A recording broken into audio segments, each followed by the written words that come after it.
ಕರ್ನಾಟಕ ರಾಜ್ಯಾದ್ಯಂತ ನಗರ ಸ್ಥಳ ಸಂಸ್ಥೆಯಲ್ಲಿ ಕೆಲಸ ಮಾಡತಕ್ಕಂಥ ಪೌರ ನೌಕರರ ವಿವಿಧ ಬೇಡಿಕೆಗಳನ್ನು ಇಟ್ಕೊಂಡು ನಾವು ಒಂದು ಹೋರಾಟವನ್ನು ಮಾಡ್ತಾ ಇದ್ದೀವಿ.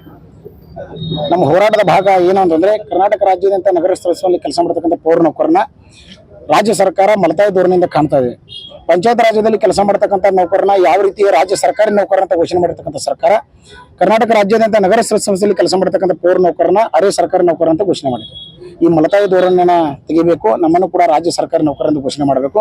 ಅದರ ಜೊತೆಗೆ ಇಡೀ ಕರ್ನಾಟಕ ರಾಜ್ಯಾದ್ಯಂತ ನಗರ ಸ್ಥಳ ಸಂಸ್ಥೆಗಳಲ್ಲಿ ನೀರು ಸರಬರಾಜು ರಾಜ್ಯ ಸಹಾಯಕರಾಗಿ, ವಾಹನ ಚಾಲಕರಾಗಿ, ಬೀದಿ ದೀಪ ನಿರ್ವಹಣೆ ಕಾರ್ಮಿಕರಾಗಿ, ಕಚೇರಿ ಸಹಾಯಕರಾಗಿ ಹಾಗೂ ಲೋಡರ್ಸ್, ಕ್ಲೀನರ್ ಮತ್ತು ಇನ್ನುಳಿದ ವಿಭಾಗದಲ್ಲಿ ಕೆಲಸ ಮಾಡತಕ್ಕಂಥ ಹೊರಗುತ್ತಿಗೆ ಏನು ಕಾರ್ಮಿಕರಿದ್ದಾರೆ, ಆ ಎಲ್ಲ ಕಾರ್ಮಿಕರನ್ನ ಹೊರಗುತ್ತಿಗೆ ಪದ್ಧತಿಯಿಂದ ಕೈಬಿಟ್ಟು ನೇರ ನಗರ ಸ್ಥಳ ಸಂಸ್ಥೆಗಳ ನೇರ ಸಂಭಾವನೆ ನೀಡಿ ಅವರನ್ನ ಪರಿಗಣಿಸಬೇಕು ಅಂತಕ್ಕಂಥ ಒಂದು ಬೇಡಿಕೆಯನ್ನು ಇಟ್ಕೊಂಡು, ಅದರ ಜೊತೆಗೆ ದಿನಗೂಲಿ, ಕ್ಷೇಮಾಭಿವೃದ್ಧಿ, ಸಮಾನ ಕೆಲಸಕ್ಕೆ ಸಮಾನ ವೇತನದಲ್ಲಿ ಕೆಲಸ ಮಾಡತಕ್ಕಂಥ ನೌಕರನ್ನ ಅವರನ್ನು ಆದಷ್ಟು ಬೇಗ ಸಕ್ರಮತೆ ಮಾಡಬೇಕು. ಅದರ ಜೊತೆಗೆ 2023ರಲ್ಲಿ ವಿಶೇಷ ನೇಮಕಾತಿ ಮಾಡಿರ್ತಕ್ಕಂಥ ಸರ್ಕಾರ